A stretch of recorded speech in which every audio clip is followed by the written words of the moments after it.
Hello, everybody. I want to welcome you back to the Dynamic Decisions podcast, where we explore the strategies that drive successful decision making in the world of business. Why? Because the best decisions come from great conversations. I'm your host, Teasha Cable, CEO of C Model Data, and today we have a dynamic marketing leader who's been architecting growth strategies across some of the most challenging B2B environments. His name is Jeff. Jeff is the CEO of Coalmarch Marketing, and he has been transforming how home service companies approach digital marketing, moving beyond traditional lead generation to create comprehensive growth ecosystems. Jeff, I'm so happy to have you here on the show today. I would love for you to tell us more about you and to tell us more about you. Teasha, first off, thank you for having me on the show. I really appreciate it. You've entered into my running podcast rotation now, so I really appreciate it. Some great content. And that introduction, I just need you to follow me around. Like if you can just throw that in there when you walk into the room. So I really appreciate it. Yes. So Coalmarch, we're marketing for the home services industries. So we're specifically in pest and lawn landscape, very, very niche industries. We have a really interesting journey in how we got here. I can give you a little bit of my personal background. I've spent the past 10 years in private equity, working in high-tech companies, private equity backed, mostly in workforce management type of SaaS environments. I've been in technology for 20 years, and I've had several different entrepreneurial ventures that have been kind of peppered in, the journey. I've been all over the place, like you mentioned, healthcare, all over the place. So how we ended up here, we are a 20-year-old startup company, if you can look at it that way. We've only been on our own for about 6 months now. Okay. Back in April, we were underneath a much larger organization that works in the same industries called WorkWave. It's a workforce management SaaS platform, CRM, automation, and we were a services wing. It just wasn't quite a great fit. So we approached them about spinning off. I put together some investors, and here we are today, 6 months later, in the middle of building this company around this old marketing services group. And it's a lot of fun. I'm actually talking to you right now from our Raleigh office where I'm not located. I live in Louisville, Kentucky. Yeah. So, it's been a fun venture, and I'm excited to get out here and talk about it. Well, man, congratulations, number one, on being able to have an opportunity to get to restart in this way. So yeah, congrats to you. So listen, you've been leading Coalmarch at this very fascinating inflection point. So like home service companies, they're really being forced at this point to digitize. But a lot of them, they still operate in these decades-old business models. When you encounter resistance to marketing innovation from your stakeholders who may have succeeded, honestly, with their traditional approaches, how do you navigate the human dynamics of change while proving ROI on what might sometimes be unproven strategies? You're hitting on a really personal topic, and it gets very personal, especially to the founders of these companies, because they may have built it at a certain point, and they've operated in this way for a long time, and it's ingrained in the company. It's their DNA. It's their DNA. And I've got to almost put a line down the middle. The two industries that we service, they're both home services, but they operate very differently. Pest companies tend to come from door knocking organizations. They're very aggressive, hyper growth. They come into markets, they expand very, very fast. Green is a little bit different. When you look at the green market, and specifically lawn and landscape, they're a little bit more organic. One of the key surprises that I had in WorkWave, this wasn't the only business unit that I ran. I was actually an SVP and GM over all of the marketing services groups. I had a print organization, and a big one, a very, very large, about a $15 million organization underneath there. And the ROI, when you stacked up print marketing ROI against digital in the lawn space, print had a lower cost of acquisition than digital did. And we, for the life of us, couldn't figure that out because the strategy in pest is completely and totally different. You would think that they would be very much the same. One of the things we figured out was it's about referral and peer association in the green industry. So, hey, your yard looks great, Teasha. Who's using it? Well, there's this little yard flag that goes up there. It's by law. You got to put that out there. Man, your yard looks great. There's no weeds. You didn't know that, did you? I Yeah, it's by didn't. law. It's by law. So those little flags go out there and tell you not to step on the treated grass, and it's immediate advertising. So you're used to that. And they can target, for some reason, people buy off of postcards. They buy off of direct mail in the green space.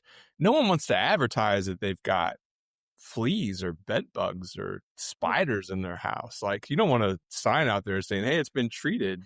I got termites." Yeah. You don't want that. So it's a different industry. So when you come over to the green industry and you're like, "Hey, you got to jump into digital," like, man, I've got a great ROI on my advertising spend for lawn. Why would I move it over to digital? And then when it is, it's really about merging the two.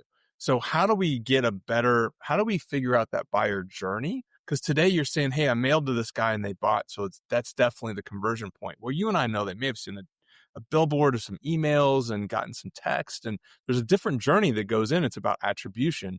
So you have to start Mm-hmm. educating them on what marketing is and how it moves them. But you do run into roadblocks, especially with people that have built it a certain way. I see the pest industry as being much more flexible. They want new technology. They want AI. They want to move. And, the green industry just moves a little slower.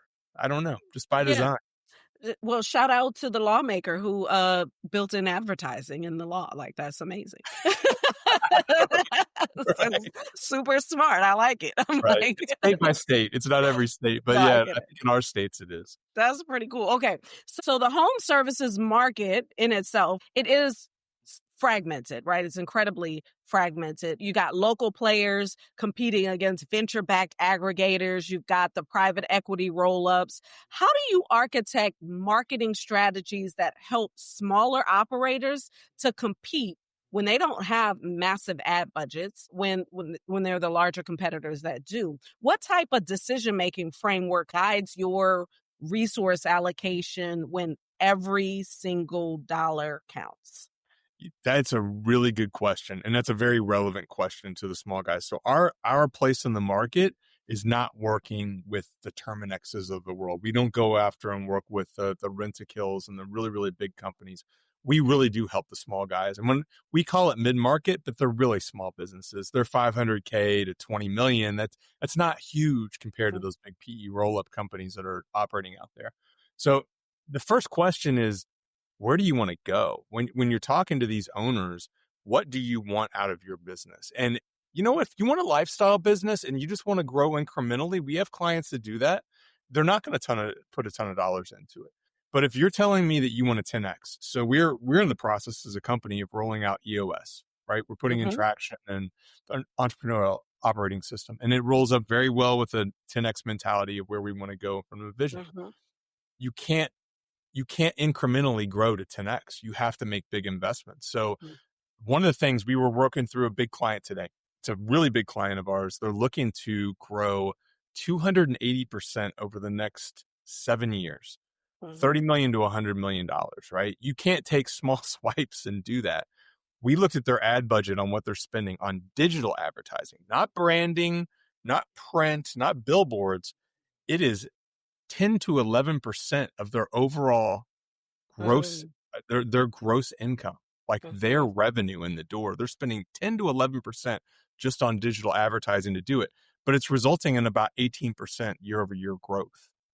So the real question with these clients is, where do you want to go? If you're looking to take $1 million business to $2 million and do it over 10 years, you can do that incrementally. You can put up a website. You can focus on grassroots, get to your Google local page, very, very basic things. If you are looking to really grow your business, that $1 million business, and take it to 10 million in 3 years, it's an Mm-hmm. investment strategy. And at that point, you're really advertising. You are pouring dollars into Google, the big ugly machine out there. You have to. You don't have another way to go about it. So that's why I love the 10x mentality, because Yeah, it really narrows your choices. You can only it have a few does. avenues to it.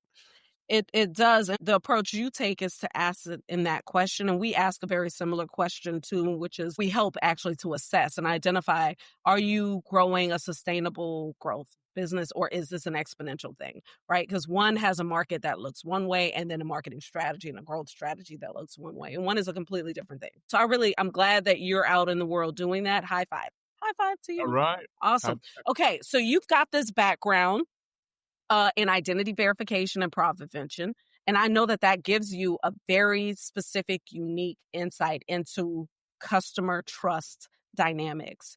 So, in this era where consumers are increasingly skeptical of digital marketing, how do you balance growth velocity with authentic trust building? Can you kind of walk me through maybe a specific decision where aggressive growth tactics conflicted with long term brand integrity?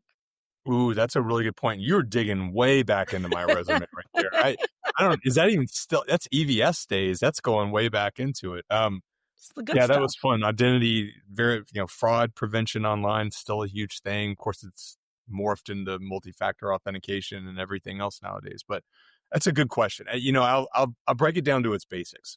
Okay. So we'll have a client that'll come in and pour a ton of dollars into advertising and get leads all day long, but the leads don't convert. That's not a good problem. That's not a good problem to have. Like if you're going to be dumping dollars into advertising, those leads have got to convert. So what could be the problem? Where's that breakdown with that consumer that they're not buying your services? And a lot of times you can point to something very, very simple. It's in your reviews. So it's peer association. So if I go out there and I've just seen a brilliant advertising that really connects with me on a human level, and I love this lawn care company, looks great, and I go and I read their Google reviews and it's a 2 out of 5 star across the board, I've lost them Yeah. right there. So one of the things that we pitch and authenticity really is about focusing on the clients. And what we find is that our clients that grow actually provide better service. It's not fake. They're not going to go out there and pitch it. And then that flows back in reviews. And it's just this kind of circular motion that happens over and over where it's coming back and it's coming back because you give great service. You focus on clients at the end. You get great reviews. You get more clients because it just flows and flows and flows. So I don't even know if it's really the real answer. There is nothing you can really fake. There are tools out there that'll prod people to give good reviews and even comp them or give them discounts for positive 5-star reviews. And I don't know about you, but It's called nothing annoys cheating. me more than somebody asking, give me a Right. 5-star review. Like, don't get to ask me that. That's my Mm. opinion on your service. Yeah. But, No. there's a lot of tools and a lot of software that do that automatically that are prodding for those reviews. But to me, the authenticity is really in the delivery of your service. Yeah. And one of the things that people really pride themselves, especially in the pest industry, is building a relationship with the customer. And to me, that's amazing. So the person that comes out quarterly and sprays for hornets and sprays for spiders around the house, I'm going to develop a relationship with them, and you'd be amazed. A Yeah. lot of people have built their business off of 20-year relationships That's of right. coming out quarterly to kill bugs. Of course, they also have scorpions in certain areas that we don't have to deal with, and that can be a lot more deadly. So Right. I You're hope I like, answered your I'm question. looking for my guy. Like, where's my guy? I can send you good referrals in Alabama. We can Yeah. definitely do that. Yeah, no, we have to have our pest people here in Alabama, because the bugs here in Alabama, by the way, are bigger than in other places, in an incredible way. So I moved here from California. Our bugs are a little smaller. So here we go. SaaS stickiness in the home services space is notoriously challenging, right? A lot of churn. These businesses themselves, they often sort of resist adopting new technology. Now, I know because these businesses know that today that's not really an option, right? You're going to have to adopt some form of artificial intelligence in your businesses and your services, some kind of way through somebody. But I want to know for you, how do you design onboarding and engagement strategies that help them to sort of overcome we've always done it this way mentality? Is there a particular approach when it comes to customer success? I mean, metrics, things that show adoption plateaus. Is there anything like that for you?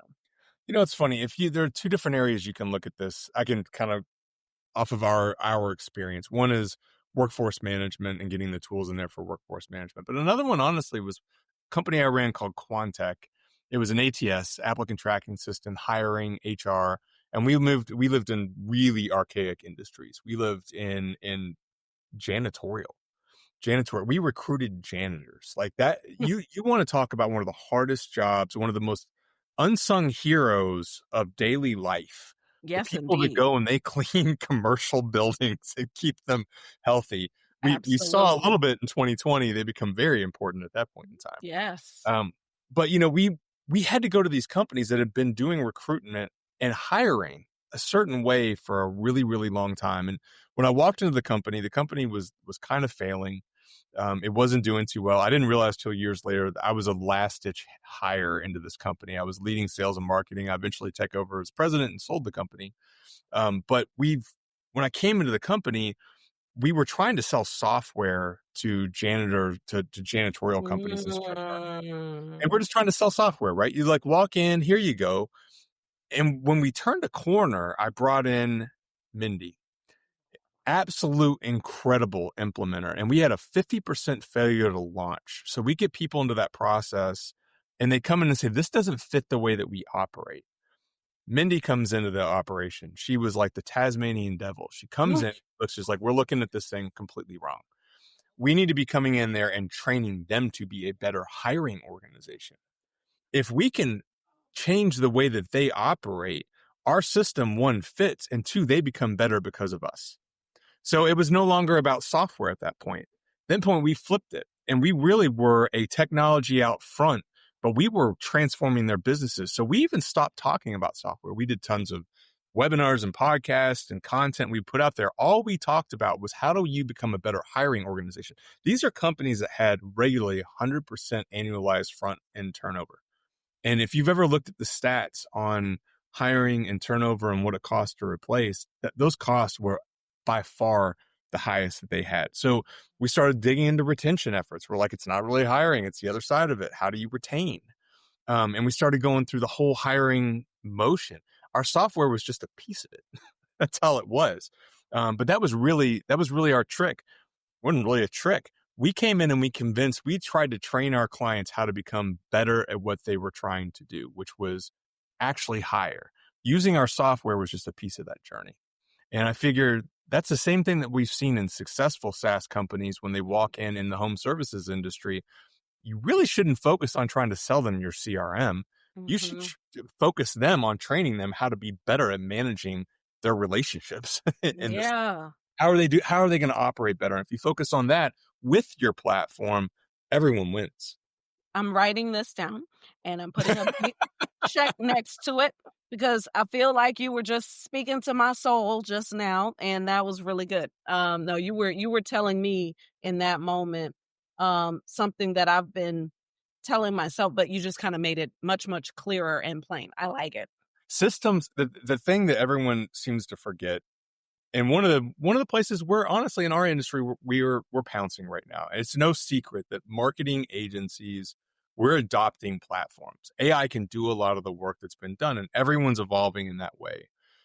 This is the secret sauce. Hopefully, my competitors aren't listening to this one right now, but we're going to focus on people first, platform behind. And where I see a lot of people going is platform first. Come I on. can tell you from experience that every time you throw software at an organization like home services, they don't adapt well to it. They really need people to come in and help them apply that to their business. And I think that is the future. One day we're going to have AI running everything and doing all the tasks, but it's Yes. never going to replace the people coming in to actually apply that to the organization and see where it fits. So Yeah. we're And banking on it. we're banking on it too over here at C Model. We're banking on the human perspective leading to what gets created that is new when everything repeatable and mundane is done by artificial intelligence. So that's really good stuff. So you've been able to lead these organizations through significant M&A activity, as an example, including navigating the complex dynamics of acquired teams, integrated technology stacks. When you are integrating marketing operations post acquisition, how do you actually decide which systems, which processes, which people to retain versus replace, especially when with people, as we just talked about, their livelihoods might hang in the balance? Sure. So just to take a step back a little bit, what Coalmarch is today is actually the combination of three different digital agencies that came together underneath WorkWave. Two of them fully did not survive. One part of the reason we had the opportunity to pull it out was because it failed and failed in a big way. Actually, I did have one of those companies I mentioned before that managed their website, and that business went away. And it was a big agency model. It was a big custom model. Sign the big clients, get the big dollars, do the big project, not a recurring model theme, just a totally different business model. It looked like it was in the same bucket of Coalmarch, but we're not. We're a recurring business model. We come in, we're a lower cost. We've got the playbook, right? So we Mm-hmm. apply that playbook over and over and over. The other one was very much on the opposite, super small end of the business, trying to do a lot of work for super micro businesses. Maybe they didn't have a high growth strategy and they're trying to force them into it. $500 was a big monthly spend for them. They weren't willing to really invest in the market, and that was a different struggle, totally different. So you put all these things together and you look at the systems, you look at the people, you look at the process. Sometimes the decisions are just made through the financials, and you just can't get away from it. And you look at it and you're like, there's not much we can do. And sadly, we have had to lose some good people over the years. I've always tried to find them a spot to move off to.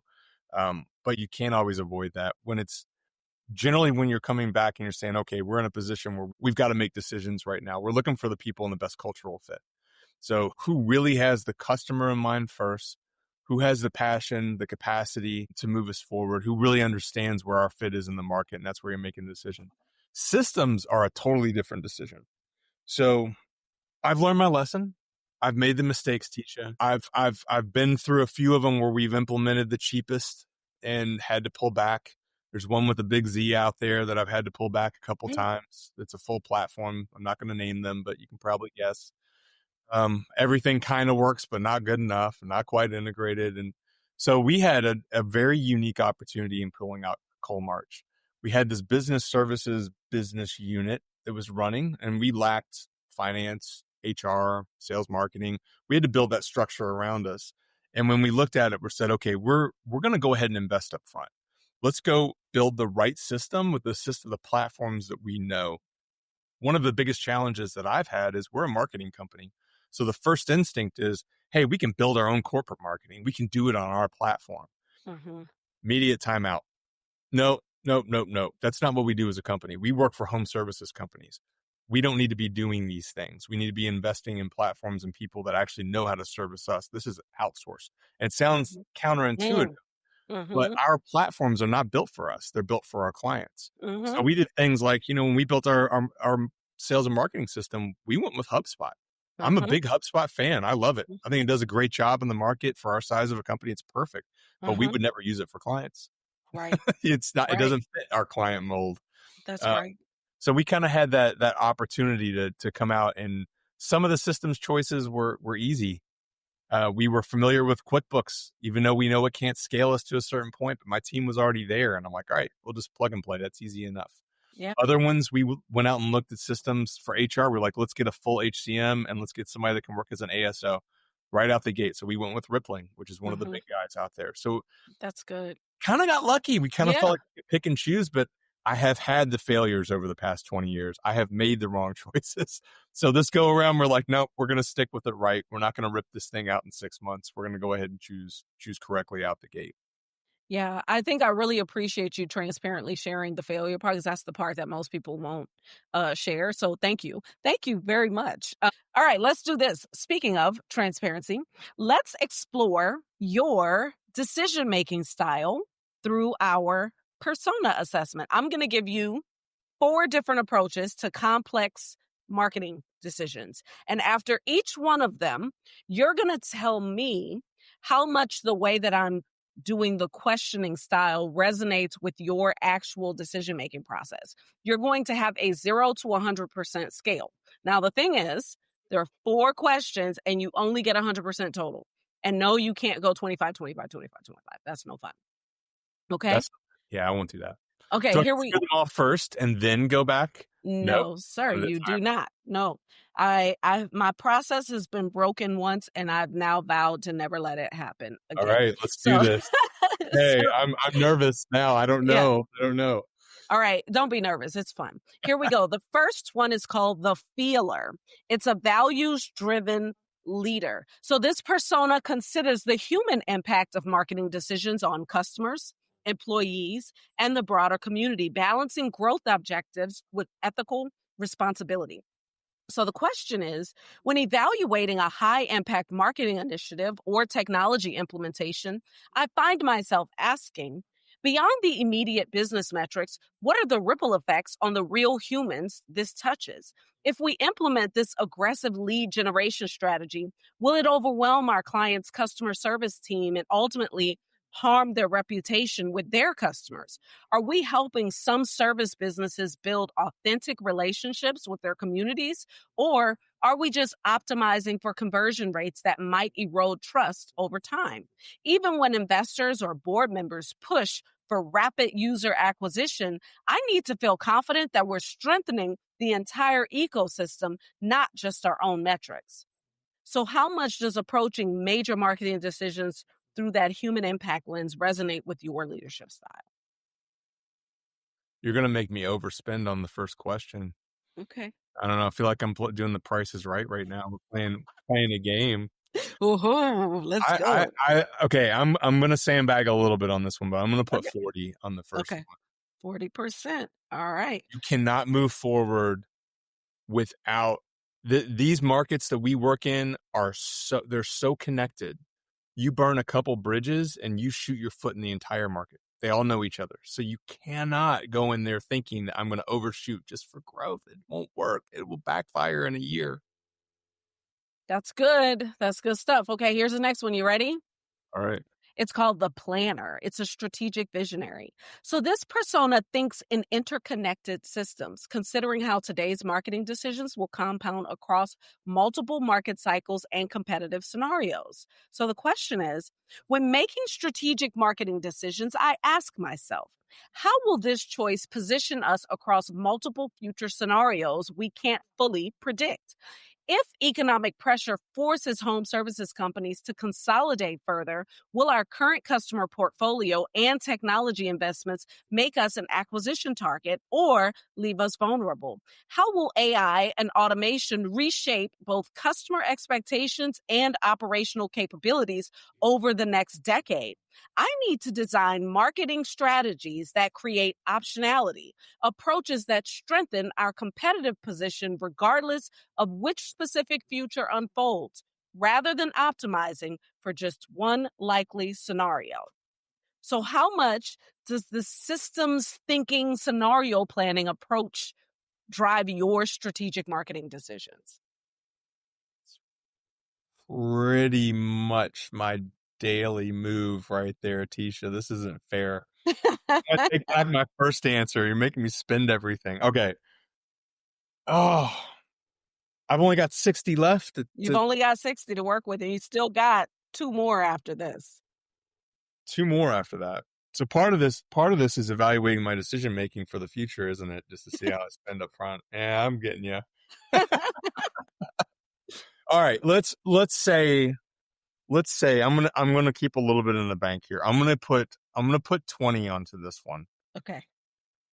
If I were hearing them out of different order, I probably would have changed things, but I did not. So On we're only purpose. looking forward now. We're just looking That's forward. it. We're only looking forward. Are you ready? I'm ready. Here's your next one. It's called the counter. It's the challenger of assumptions. So this persona instinctively questions marketing orthodoxies and conventional wisdom, often finding breakthrough opportunities by challenging what others accept as true. So the question is, when evaluating marketing strategies and growth initiatives, I find myself asking, what fundamental beliefs about our market are we accepting without sufficient evidence? While everyone obsesses over digital lead generation, are we missing opportunities in referral systems or community-based growth?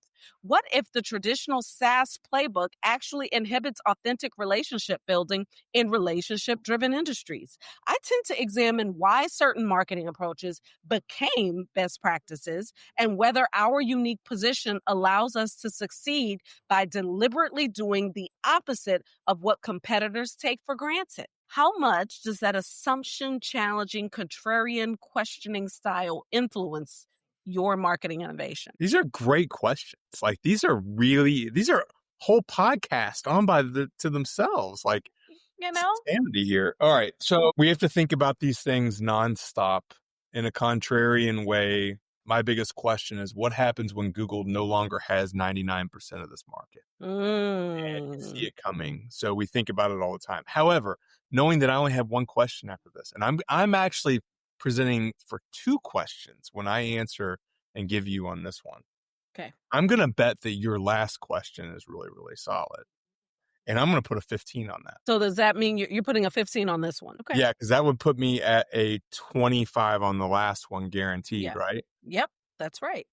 So I'm not sure what that says about my decision making there, Teasha. That's okay. Let's go. I mean, at the end, I'll tell you what this is all about. So, All right. good stuff. Okay. So let's go on to the last one so we can put you out of your misery. Here we go. Um, this persona, it's called the data driver. It's an evidence-based decision maker. So this persona demands quantitative validation for marketing investments and seeks to eliminate bias through rigorous measurement and testing frameworks. So before committing to marketing strategies or technology investments, I ask myself, what specific metrics will definitively validate or invalidate this approach? Beyond surface level engagement metrics, what leading indicators, customer lifetime value by acquisition channel, retention rates by onboarding experience, or competitive displacement in target accounts will give us unambiguous feedback on effectiveness? I want to establish measurement frameworks and control groups before we execute so we can iterate based on statistical significance rather than anecdotal feedback or stakeholder intuition. How much does that evidence-driven measurement focused questioning guide your investment decisions? So if you were asking traditional Jeff and how he's always operated, what my instinct is, I would probably put the 25 on that. I think I've already committed to 25 on this one, right? You have, but you can change it. Oh, I can change it. Absolutely. I can't tell you that till the end, which is now. So Oh, okay. Now we're okay. So if I were looking at this objectively, I would probably put that down around, I'll give that a 15 also for right now. Okay. And here's the reason. And this has been a challenge for me. That is my nature 100%. So Quantex ATS was built on top of an assessment. And I found out through that assessment that I am a fact finder in that world. That is my working style. I like to operate, but as a visionary, you cannot operate in that framework of having every single variable cleared. You can't. Sometimes you have to get to the point where you're in directional world and that you can make decisions and fail fast. And I've learned that over the past 10 years. So nature wants to push me toward a really high number right there, but I'm going to pull back on that one. So if I'm going to anyone, so remind me of number two. Two was So the one I think it was. it was the planner. So that one is your strategic visionary. So I'm going to push that one up to 30. Gotcha. Okay, that makes sense. All right. So you are 40% planner, 40% feeler, 30% planner, 15% counter, and 15% data driver. Do you see why that's so much fun? I just love to take people through that thing and get you to thinking about how do I actually think about these things in a consistent way.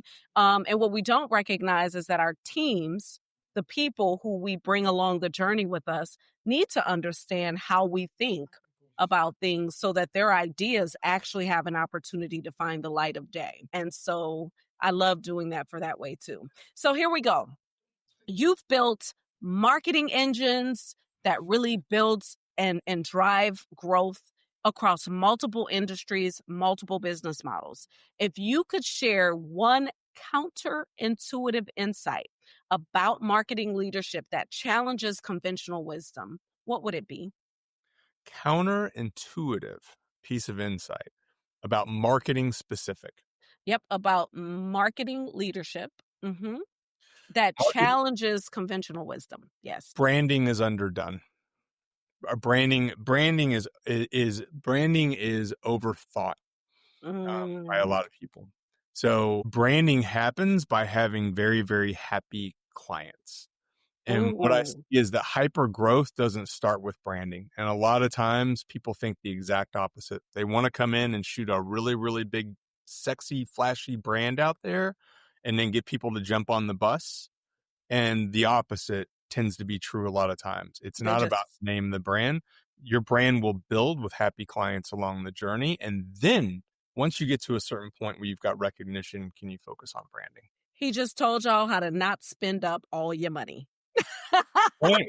Don't buy the billboards and the radio ads until Keep you've built up a client base that's happy with you. Let's go. Keep your money in your pockets. That's awesome. So what's also one decision-making practice that you've developed that helps you balance aggressive growth targets with the human relationships that ultimately determine your company's long-term success? You know, the EOS system that we're implementing right now is a great example of that. I have been, admittedly, you love the fact when I point out these flaws and these failures of the past. I wear them like badges. Like this means you've been through it, right? You've That's learned through right. the process. One of the biggest things that I overlooked a lot was my executive leadership team, my senior leadership team. These are the people that built it, and they've built this company to a certain point, but they haven't seen bigger. And I have, and I've been in the bigger organizations, but that foundational knowledge is crucial to the future of how we go. And that's one of the things I love about the EOS implementation is you're pulling that senior leadership team together and you're extracting everything from the ground up. So you're not, as a leader, I could sit back and say, here are our values. This is what I value. And this is what the company's going to value. That's not the exercise. The exercise is to extract what are the values of the organization as it sits today and how to move Mm. forward. And it's one of the things that I've overlooked over the years, thinking that a lot of times that's a top-down approach. It really shouldn't be. It's a bottom-up approach from the organization. You need to extract these things out of the organization. What made you great is good. What's going to take you to the next level. It just may not be in the same framework that it was before, but the DNA that you can extract out of those processes are super important as far as taking you to the next level. Man, that's awesome. Jeff, thank you so much. Thank you for sharing these thoughtful perspectives. Thank you for being transparent with our audience. Where can my listeners learn more about you, more about Coalmarch Marketing? Sure. Come and check out coalmarch.com, Coalmarch. It just so happens my grandfather was a coal miner in West Virginia. So when the company came around, I was like, well, this just fits, right? It's the Coal March. That's what we do.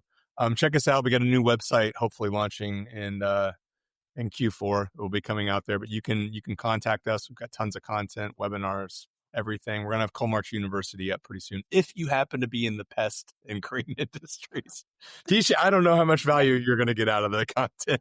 I think that our audience will appreciate that good is good. And I say this all the time. Good is good, no matter what industry, company size, or anything like that. So I like to hear the things that people are doing, no matter what it is, because good is good, no matter what.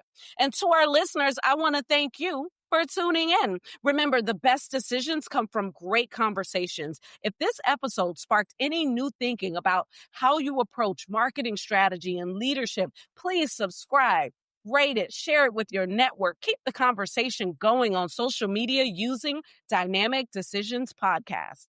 And until next time, keep questioning, keep growing, and keep leading with purpose.